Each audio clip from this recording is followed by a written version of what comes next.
네. 오츠 슈이치라는 사람이 있어요. 어떤 사람이냐면요.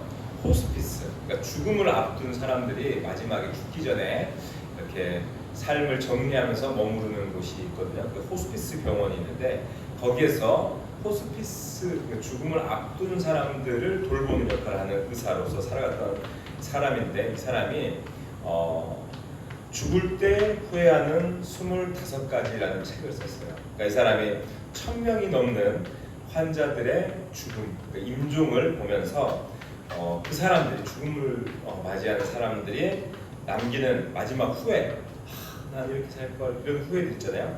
그것들을 보고 그들이 남기는 후회의 일들을 기록을 했습니다. 근데 그 책을 보면요, 그 책 안에 많은 사람들이 남긴 가장 큰 후회가 뭐 같아요? 근데 죽기 전에 가장 이것도 할 걸. 이것도 할 걸.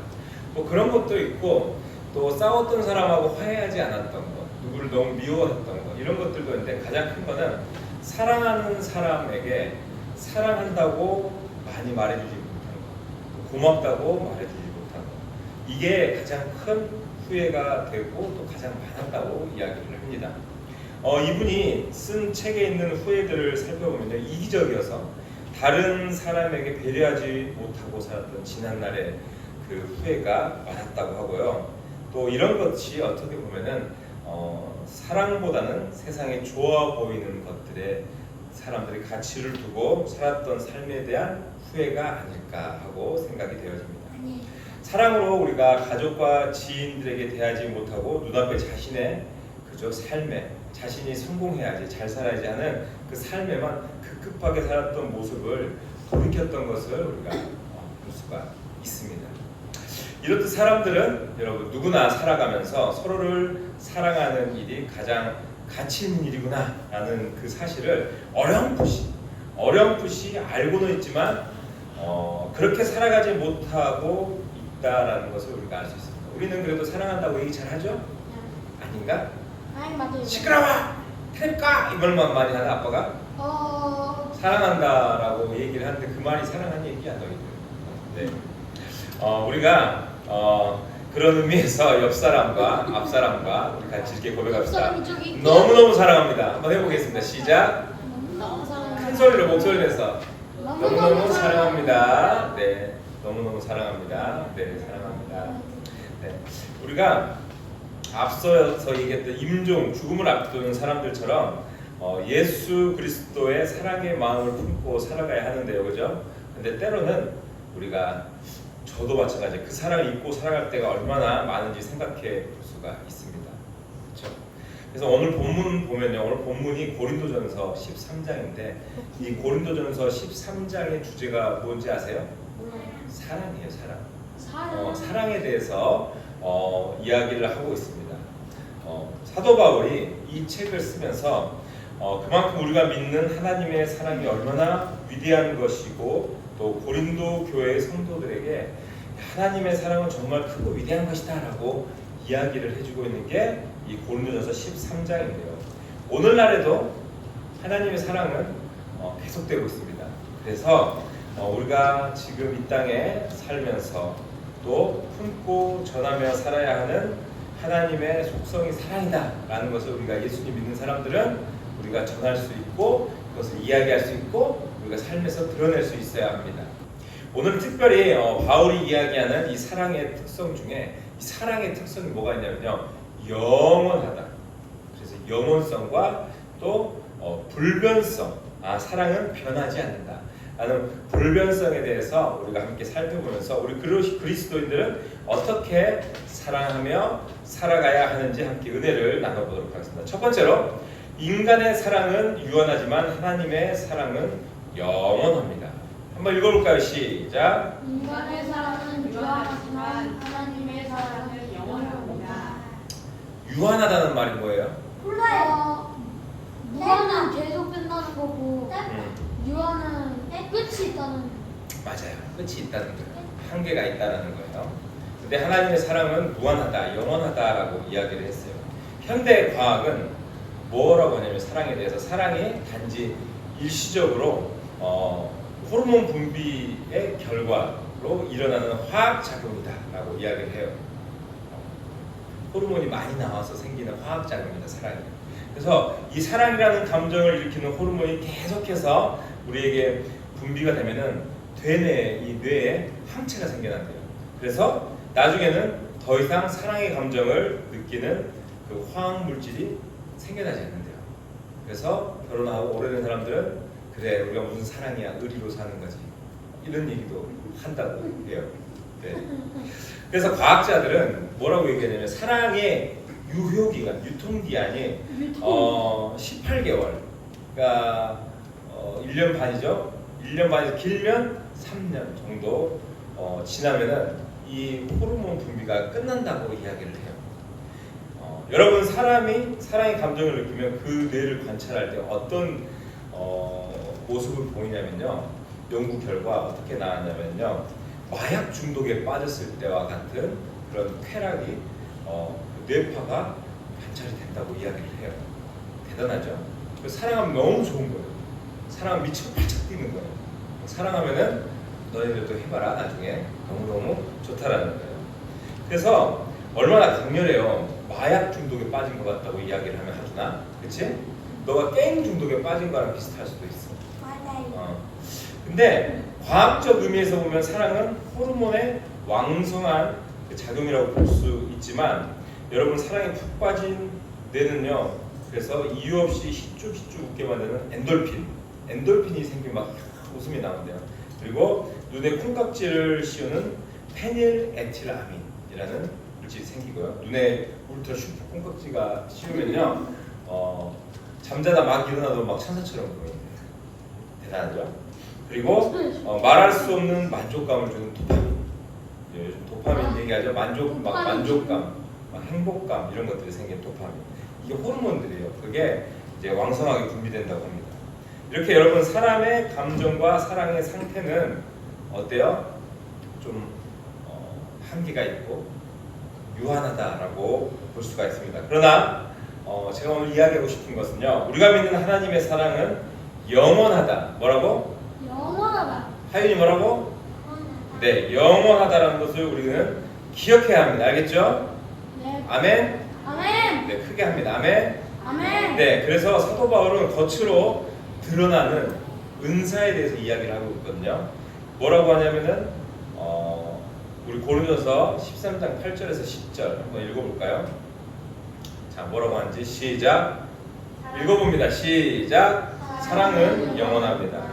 예언은 있다가도, 자 잠깐만요. 예언도 은사예요. 그러니까 미래의 일을 미리 계시하는 것, 이 예언입니다. 자, 예언은 뭐라고? 있다가도 없고. 자, 그다음 읽어보세요. 시작. 방언도 딱 그치면, 네, 방언.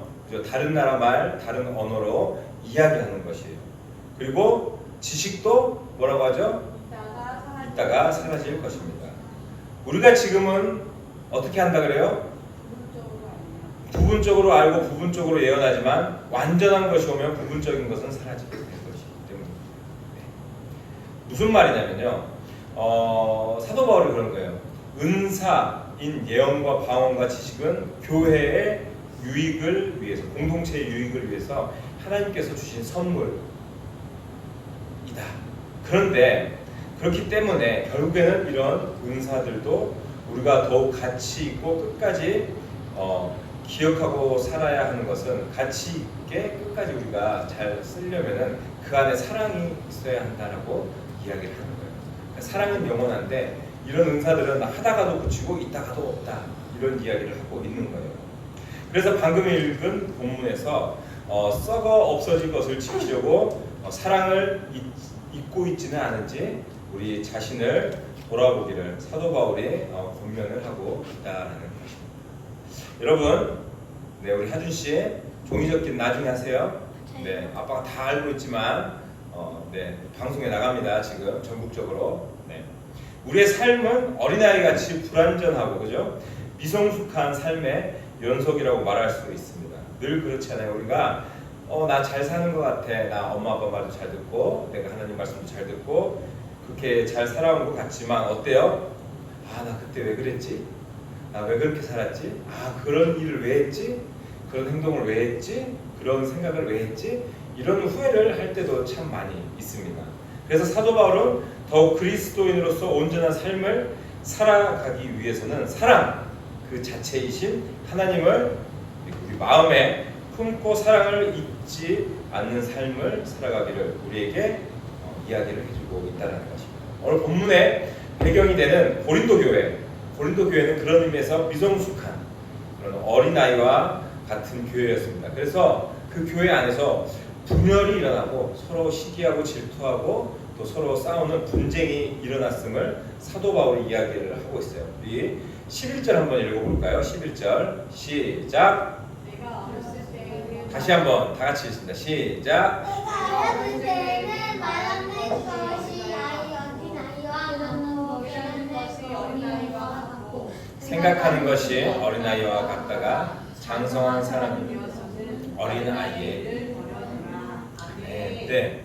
그러니까 고린도 교인들이 어린아이처럼 말하는 것이 미성숙하고 또 성숙하지 않고 깨닫는 것이 또 성숙하지 않고 그러니까 어린아이의 수준으로밖에 이해하지 못하는 모습이 결국 어떤 모습이냐? 이 모습이 다 이기적이고 상대를 배려하지 못하는 수준이었다라고 이야기를 하면서 교회 안에서 특별히 그리스도인으로서 우리가 예수님 믿는 사람으로서 성숙하게 살아가기 위해서는 이런 문제를 해결하기 위해서 사랑으로 우리가 서로 대해야 한다는 거예요. 어떻게 대해야 한다?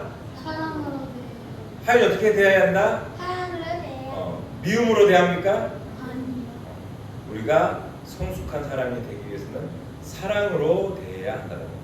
근데 우리가 교회에서든 또 여러분들 학교에서든 아니면 직장에서든 뭐 보면은 말하고 생각하고 이해하는 것이 때로는 어린 아이들처럼 자기중심적이고 이기적으로 판단하는 경우가 참 많이 있어요. 우리도 그럴 때도 있고 또 상대방은 그럴 때도 있고 저거 왜 저래? 왜 저렇게밖에 생각 안 해? 자기만 알고 있어. 하준이 그럴 때 있죠. 내가 소자 핫도그에서 이 형한테 내가 쐈어요. 형을 사랑하는 마음에. 근데 그 형은 소자 핫도그에 며칠 뒤에 있는데 나도 돈이 많아서 나도 좀 사줬으면 좋겠는데 나는 안 사줘. 자기만 먹어. 그래서 나는 이렇게 베풀었는데 나한테 베풀지 않네. 그래서 속상한 적 있어요 없어요? 있어요. 있죠. 네. 밉죠. 네? 약간 밉죠. 살짝. 서운하고. 그렇죠. 근데 그 사람도 이기적이고 자기중심적인 사람이고 성숙하지 못했던 사람이고 하준이도 예를 들어서 그런 상황이 되었다면은 성숙한 사람이라면은 그냥 그런 것쯤도 그냥 이해하고 용납하고 그래 나는 베푸는 사람이야 사랑이 많은 사람이야 그렇기 때문에 나는 사랑을 베풀었어 라고 그냥 이해하고 크게 넘어갈 수 있어야 한다라는 거예요. 저도 목사입니다. 목사지만 어떤 때는 더 사랑하고 저 인간들을 더 이해해야 하지만 인간적 감정을 앞세워서 정말 미성숙한 부정적인 감정들이 생길 때가 있어요. 그죠? 욕이 막 나오려고 할 때가 있어요. 마음속에서는 욕을 벌써 했어. 근데 입에서는 아우 씨 이렇게만 하고 말 때도 있어요. 그래서 사람들을 오해할 때도 있고 미워할 때도 가끔 있습니다. 여러분들 없습니까? 있습니다. 다 있죠? 없으면 사람이 아니에요. 네, 사람이 아니에요. 아마도 많은 사람들 또한 저처럼 오해하고 미워하고 시기하고 결국에는 심한 경우 분쟁을 일으키는 경우들이 많을 것입니다. 그렇죠? 아니면은 그죠 그 정도까지는 내가 하지는 않더라도 이렇게 겉으로는 표는 못 내도 속으로는 엄청 미워하고 그죠? 하윤이? 그런 겁니다. 여러분 만일 우리에게 예수님의 사랑이 우리 안에 막 가득하다고 생각해 본다면 어떨까요? 시기하고 미워할까요? 아니요. 그럼요. 예수님 그런 분이 아니셨잖아요. 그죠? 우리는 상대방의 어떤 연약한 점을 약점 잡아서 오해하고 미워하는 대신 미워진 또 싫어진 그들을 위해서 어떻게 해야 될까요? 기도하고 또 그들을 위해서 격려하고 배려하고 또 그들과 함께 연합을 이루기 위해서 노력을 해야 할 것이에요. 그죠? 정말 어렵지만 예수님 마음으로 우리를 위해 또 수치와 고난을 기꺼이 감수하고 목숨까지 내놓으신 그 예수님의 그 사랑을 우리가 닮아서 그 사랑으로 대하려고 애를 써야 한다라는 것입니다. 네, 아시겠어요? 네. 사랑은 결국 어때요? 분열하고 분쟁하는 것이 아니라 우리가 그리스도인으로서 온전하게 살아갈 수 있도록 우리의 삶을 이끌고 가는, 견인하는 역할들을 합니다. 그래서 이 사랑의 힘이 대단하다는 거예요. 우리는 반드시 그 사랑의 힘을 기억하면서 우리의 삶에 보여지는 공동체, 또 우리 주변, 우리 교회, 우리 학교, 우리 친구들 보면서 그 중에 또 연약한 사람, 또 힘든 사람들, 그 사람들의 그 약점들을 바라보면서 그들을 위해 어떻게 해요? 기도해주고, 그들을 안아주고, 그들을 챙겨주고, 배려하고, 이해하는 그런 사랑으로 감싸주는 우리 모든 드림교회 성도들이 될 수 있기를 주님의 이름으로 축복합니다. 네, 두 번째는 하나님이 주신 은사는 때로는 변하기도 한다라는 것을 우리는 기억해야 하겠습니다. 한번 읽어보겠습니다. 시작. 하나님이 주시는 나는 때로는 변하기도 합니다. 조아님 크게 읽어보세요. 시작. 하나님이 주신 은사는 때로는 변하기도 합니다. 네, 하나님이 주신 은사는요 절대적이지 않고 변한다는 사실을 기억해요. 변한다. 네, 하나님이 주신 은사는 오늘 마지막 절 13절 한번 같이 읽어보겠습니다. 13절 시작. 그런즉 믿음, 소망, 사랑 이 세 가지는 항상 있을 것인데 그 중에 제일은 사랑이라. 뭐라고요? 사랑. 사랑이에요. 사랑. 믿음과 소망과 사랑 이 세 가지는 항상 있을 거래요. 근데 그 중에 제일이 사랑. 이 13절은요 우리가 오늘 읽었던 8절부터의 모든 말씀, 그러니까 바울의 어떤 논증에 대해서 결론을 보여주는 말이에요. 그러니까 간단하게 말해서 사도 바울의 결론은 무엇이다? 사랑이 최고다. 네, 그 중에 제일은 사랑이다. 그 얘기를 하고 있어요. 바울이 아까 제가 처음에 얘기했죠. 사랑은 변하지 않는다 해서 불변성, 그리고 사랑이 영원하다고 해서 영원성에 대해서 이야기하면서도 또 은사의 그 변화무쌍함, 은사의 가변성에 대해서 또 오늘 이야기를 하고 있어요. 은사는 변한다. 그러니까 즉 사랑은 변하지 않지만 은사는 변한다라는 이야기예요. 그러니까 은사는 어때요? 하나님이 주신 선물이라 그래요. 그래서 참 귀하고 유익하지만 정말 좋은 거지만 변한다라는 거예요. 은사는 부분적인 것이고 한계를 가지고 있고 절대적인 가치를 갖지 못해요. 변한다라는 이야기죠. 그래서 이러한 은사들이 교회를 바치고 교회를 세우고 교회를 이끌어 나가지는 않는다. 그러니까 예를 들면은 찬양을 잘하는 은사가 있어요. 그렇죠? 어떤 사람은 또 어떤 재주들이 많아요. 그림을 잘 그리고 교회를 잘 꾸미는 은사들이 있어요. 뭐 만들기는 잘하는 은사들이 있어요. 근데 그런 것이 필요와 상황에 따라서 필요한 것이 사실이에요. 그리고 하나님께서 그런 사람들과 함께 공동체를 이뤄서 교회를 세울 수 있게 도와주셔서. 근데 그게 없다고 해서 교회가 없어지나요? 아닙니다. 우리 교회를 지금 봐도 그렇죠? 반주자가 있나요? 아니요. 없습니다. 반주할 수 있는 사람이 한 명도 없어요. 그러면 교회 예배를 어떻게 드리나요? 찬양을 어떻게 하나요? 하지만 우리 찬양합니까? 안 합니까? 해요. 합니다. 어떻게? 그게 없다고 해서 예배가 안 되고 찬양이 안 되고 이 교회가 무너지지 않는다는 이야기예요. 하나님은 하나님의 때와 하나님의 방법, 그러니까 필요와 상황에 따라서 성령님이 역사하시면 언제든지 일어날 수 있는 것이 은사고 또 그런 필요한 달란트를 가진 사람들을 보내줄 수 있는 것이 또 성령님의 역사인데 그게 정말 없어서 안 되는 중요한 것이다. 이런 말은 아니라는 이야기예요.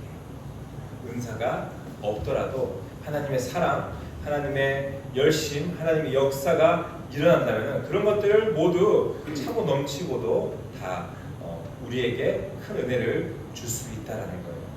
우리는 주변에 은사주의자들을 많이 볼 수 있어요. 은사주의자, 은사를 추종하는 사람들.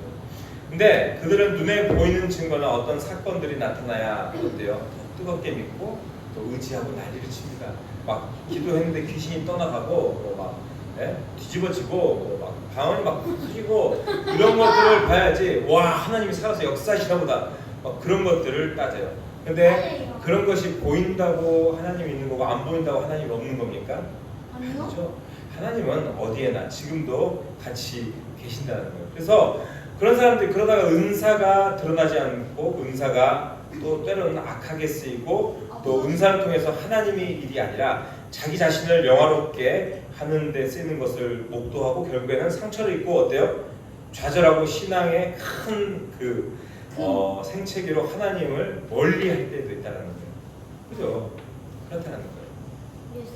교회를 때로는 무너뜨리고 성도를 쓰러지게도 할 수 있는 것이 때로는 은사라는 것입니다. 그러니까 목사님들 중에 되게 성령의 은사들이라고 해서 어떤 특별한 능력이 있다고 해서 이것들을 가지고 성도들을 그걸 무기 삼아서 휘두르는 때가 많이 있다는 거예요. 근데 이것은 뭐예요? 교회를 세우는 거예요? 아니에요. 하나님께서 영광 받아야 되는데 사람이 영광을 받고 그걸로 인해서 사람들을 쓰러뜨린다는 거예요. 그렇기 때문에 여러분 결국 교회를 정말 교회되게 하고 우리 성도를 성도되게 하고 또 교회를 세우고 이끌어 나가는 것은 믿음과 소망과 사랑이다라고 사도 바울은 이야기합니다. 절대 은사다라고 이야기를 하지 않았다라는 것입니다. 그래서 여러분들 특별히 잘하는 거 있다고 교회 안에서 내가 이거 좀 잘해, 나 이런 거 좀 특별해, 나 이런 거 능력 있어 자랑하면 됩니까? 안 됩니까? 안 됩니다. 안 돼요. 겸손해야 합니다. 겸손한 성품을 하나님께서 사랑합니다. 하윤이 알겠죠? 나 이거 잘하는데 이렇게 할까요? 아니죠? 네, 우리 겸손하게 할 수 있어야 합니다. 그렇다면 사도 바울은 13절에서 그 중에 제일은 무엇이라고 했죠? 아까? 사랑. 한 목소리로 뭐라고? 사랑. 네, 사랑의 본질이신 하나님, 그죠? 사랑의 본질이신 하나님이 절대적이고 정말 영원하듯이 사랑 역시 영원하고 절대적인 가치를 가졌다는 것을 우리가 반드시 기억해야 하겠습니다. 우리는 여러분 이 땅에 살면서 그죠? 우리가 살면서 결국 죽음을 맞이하겠지만 살아가는 동안 진정으로 추구하고 집착해야 하는 것이 어쩌면은 그러잖아요. 우리가 돈 많이 벌어서 부자 돼야지, 하준이처럼 플렉스 해야지, 그지? 그러니까 세상의 부귀영화, 성공, 그리고 내 이름이 유명해져서 그죠? 사람들에게 알려지고 하는 그런 명성 이런 것이 아니라 결국 우리가 뭐에 집착해야 되냐면 사랑에 집착해야 됩니다. 사랑하는 것에 우리가 더 마음을 쏟아야 된다는 거예요. 끊임없이 사랑하고 끊임없이 사랑하기 때문에 어떻게 해요? 용서하고 또 끊임없이 배려하고 우리가 끊임없이 안아줘야 한다는 거예요. 자, 우리 옆 사람 보고 또 이야기합니다. 사랑합니다. 사랑합니다. 네. 예수님께서 어때요? 십자가 위에서 피 흘려 죽으심으로 우리를 사랑해 주셨어요. 아무 죄가 없으신 그분이 채찍을 맞고 침뱉음 당하고 정말 모욕과 수치를 당했어요. 근데 그런 예수님께서 결국엔 십자가에서 죽음까지 당하셨어요. 왜? 우리를 사랑하기 때문에 우리의 죄를 위해서 대신 죽으셨다는 거예요. 그런 그 십자가의 사랑을 우리의 삶에서 똑같이 우리가 예수님 믿는 사람이라고 했기 때문에 그 삶에서 우리가 그 사랑을 드러내고 발현하기 위해서는 우리는 사랑에 더욱더 어떻게 해야 된다? 집착하고 사랑을 추구하고 살아가야 한다는 것입니다. 이해되십니까? 네. 싸워서 이길 수 있습니다. 아, 저 인간 저거 내가 미워 죽겠어 하고 때려서도 이길 수 있습니다. 네, 내가 힘이 세기 때문에. 그렇지만 그렇습니까? 아닙니다. 예수님은 하나님이셔요. 예수님께서 신입니다. 능력이 있습니다. 로마 장병들이 예수님을 채찍으로 때리고 할 때 내 성질 같아서는 저것들을 그냥 확 쓸어버려? 예수님이 그랬으면 쓸을 수 있었을까 없었을까? 있었어요. 근데 그렇게 하지 않으셨어요. 정말 못난 인간들을 위해서 대신 죽으셨다는 거예요. 그들이 침뱉을 때, 그들이 채찍으로 때릴 때 그들을 사랑하기 때문에 큰 개념이죠. 정말 이 죄악된 세상 가운데 우리가 그렇게 사랑하며 살아가야 하겠습니다. 네. 자, 사도 바울이 고린도전서 12장 31절에서 이렇게 이야기합니다. 너희는 더욱 큰 은사를 사모하라. 내가 또한 가장 좋은 길을 너희에게 보이리라. 이렇게 이야기하면서 뭘 얘기했냐? 사랑을 이야기했어요. 그러니까 더욱 큰 은사를 사모해라. 더욱 큰 은사. 여러 가지 뭐 예언하고 방언하고 하는 그런 은사도 있지만 그것보다 더욱 큰 은사를 사모하라. 내가 또한 가장 좋은 길을 너에게 보이리라 라고 얘기했는데 그 큰 은사가 뭐냐? 사랑하는 게 은사다라는 거예요. 사랑하는 게 능력이다. 사랑하는 게 힘이다. 아시겠습니까? 여러분들 사랑할 수 있는 게 정말 큰 능력이고 은사임을 기억하시기를 바랍니다. 정말 이 죄악된 세상 가운데서 우리가 그렇죠, 나보다 또는 내 가족보다 어쩌면 다른 누군가를 먼저 사랑하고 또 살아가는 것 너무나 힘듭니다. 그렇죠? 우리 가족끼리 사랑할 수 있어요. 그죠? 내 자신을 가장 사랑할 수 있어요. 그죠? 그런데 남을 사랑하는 거 쉬워요, 어려워요? 쉽다고? 어려워요. 네, 어렵습니다. 솔직히 고백하면 저도 그렇게 사랑을 실천하는 것이 쉽지 않아서 그렇게 기도해요. 하나님, 저 사랑을 좀 더 주십시오. 이렇게 기도하고 소원하는 것이 사실입니다. 그렇지만 우리가 진정 그리스도인이라면은 예수님의 사랑이 우리의 가슴에 새겨져서 더욱 사랑하기 위한 노력이 우리의 삶에서 나타나야 할 것입니다. 자, 이제 마무리합니다. 이 시간 여러분들에게 간절히 제가 바라는 것은요, 우리 가슴에 주님의 뜨거운 그 사랑을 품고, 네, 자, 여기다 가슴에 손을 올리고, 자, 주님의 사랑을 품고 세상에서 우리 살아가는 세상에서 여러분 이제 대학하면 학교로 가고, 그렇죠? 또 아빠, 엄마도 세상에 이 동네 많은 사람들 만날 건데 우리가 친구들을 대할 때, 세상 사람들을 대할 때 그리스도의 향기를 전할 수 있는 쟤네들은 정말 예수님 믿는 사람들이라 다르구나. 그런 이야기 들을 수 있도록 정말 주님 앞에 사랑으로 순종하고 또 사랑을 실천하고 또 그렇게 살아가는 성숙한 아이와 같은 사람이 아니라 성숙한 신앙을 가진 하나님의 자녀가 되기를 간절히 축원합니다.